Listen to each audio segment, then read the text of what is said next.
हमारे पूर्वजों ने 1000 वर्षों तक लड़े यार, 1000 वर्षों तक। ये महाराणा प्रताप अभी गया ना, क्या उसको पागल कुत्ते ने काटा था जो अपनी राजधानी और अपना घर छोड़ करके एक पहाड़ी के टूंगर पर रोता फिरा? किसके लिए गया था? किसके लिए गया था? कुछ समझ में आता है कि नहीं? नमस्कार। आज मैंने कटारिया जी को सुना बोलते हुए, इतना वरिष्ठ नेता है, इतने वरिष्ठ नेता है, अपोजिशन लीडर है राजस्थान।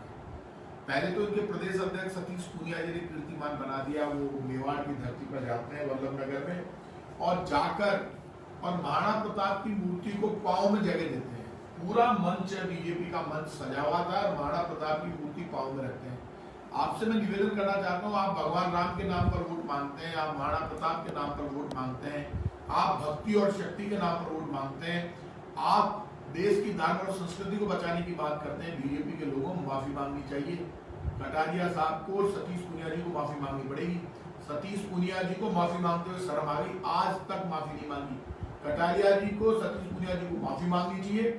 राजस्थान की जनता, देश की जनता माफ नहीं करेगी। कटारिया साहब, आप ऐसे कैसे जोश में आ जाते हैं? तू तड़ाक से बात कर रहे हैं, पागल कुत्ते ने नहीं काटा होगा, ये क्या भाषा है? मैं आपसे सम्मान कर रहा हूँ। आन बान शान के प्रतीक प्रातःस्मरणीय महाराणा प्रताप, जिन्होंने देश की धरती का मान बढ़ाया। जी आ गए माननीय गुलाब चंद कटारिया जी, मिट सकता हूँ, जिन्होंने हमारे पराक्रमी योद्धा महाराणा प्रताप के लिए इतनी ओछी बात कही। आपो ने, हमारे पूर्वजों ने 1000 वर्षों तक लड़े यार, 1000 वर्षों तक। ये महाराणा प्रताप अभी गया ना, क्या उसको पागल कुत्ते ने काटा था जो अपनी राजधानी और अपना घर छोड़ करके एक पहाड़ी के टूंगर पर रोता फिरा? किसके लिए गया था? किसके लिए गया था? कुछ समझ में आता है कि नहीं? क्या आप इससे सहमत हैं? मेवाड़ की धरती, राजसमंद की धरती, जो खुद महाराणा प्रताप की धरती है, वहां पर आप इस तरह की भाषा का प्रयोग कर रहे हैं। पहले वल्लभनगर में जाकर आप अपमान करते हैं और भीलवाड़ा में आप अपमान करते हैं। ये सब मेवाड़ का हिस्सा है, सहाड़ा राजसमंद दोनों। इसलिए आपको माफी मांगनी चाहिए। आपसे हिसाब बराबर होगा। मैं लोगों से कहूंगा, ये माफी नहीं मांगे, इनको घर बैठाइए। और ये इनका घमंड है सतीश पूनिया जी का, कटारिया जी का, और इनका हिसाब बराबर होना चाहिए। इनको जवाब मिलना चाहिए। जब ये वोट मांगने के लिए जा रहे हैं, वहां पे महाराणा प्रताप का अपमान कर रहे हैं। ऐसे लोग जो वोट मांगने के लिए महाराणा प्रताप जी आ गए माननीय गुलाब चंद कटारिया जी, जिन्होंने हमारे पराक्रमी योद्धा महाराणा प्रताप के लिए इतनी ओछी बात कही। आपो ने, हमारे पूर्वजों ने 1000 वर्षों तक लड़े यार, 1000 वर्षों तक। ये महाराणा प्रताप अभी गया ना, क्या उसको पागल कुत्ते ने काटा था जो अपनी राजधानी और अपना घर छोड़ करके एक पहाड़ी के।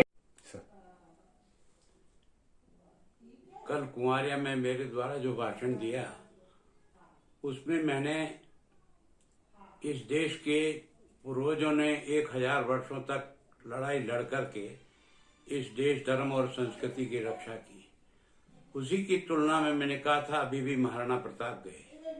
और महाराणा प्रताप ने जिस प्रकार से एक एक जंगल की खाद छानी, राज छोड़ा, सब सुख और वैभव छोड़े, मेरे द्वारा शब्द प्रयोग हुआ कि ऐसा कोई पागलपन उनको नहीं जो कोई कुत्ते के काटने से पैदा हुआ। ये शब्द जरूर मैंने प्रयोग किया, पर इसके पीछे मेरा भाव ये था कि उस व्यक्ति ने जिस प्रकार से इस देश धर्म की रक्षा के लिए अपने सारे सुख और वैभव को तिलांजलि देकर उस संघर्ष की राह पे गया, जो संघर्ष की राह आज दिन तक हिंदुस्तान के इतिहास में नहीं कायम हुआ।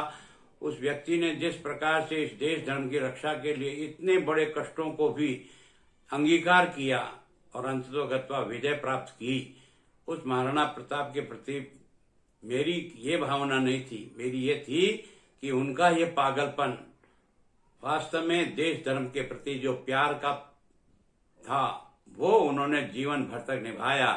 और मैं उनसे बंधुओं से भी निवेदन करना चाहता हूँ, मैं जब से राजनीति में हूँ, मेवाड़ कॉम्प्लेक्स की इस धारणा को, देश आजाद हुआ तो 47 में हो गया, पर पहली बार विधायक बनने के बाद 78 में प्रताप के जीवन से सार्थक करने के लिए, चाहे वो कुंभलगढ़ हो, चाहे वो गोगुंदा हो, चाहे वो हल्दी घाटी हो, चाहे चावंड हो, इसके विकास का अगर सूत्रधार प्रारंभ करने का प्रयास किया तो मेरे आग्रह पर भैरव सिंह शेखावत ने पहली बार बनाया। और मैं तो आज दिन तक प्रताप जयंती के दिन आप सब लोगों के साथ जिस तरह से, जिस उत्साह से, जिस पूरी मनोयोग से, और मैंने पूरी नगर परिषद जिसमें मेरा बोर्ड था उसको इन्वॉल्व करते हुए, सारा खर्चा नगर परिषद की तरफ से भी वहन करते हुए हमने महाराणा प्रताप के जीवन को लोगों के बीच में ले जाने का प्रयास किया।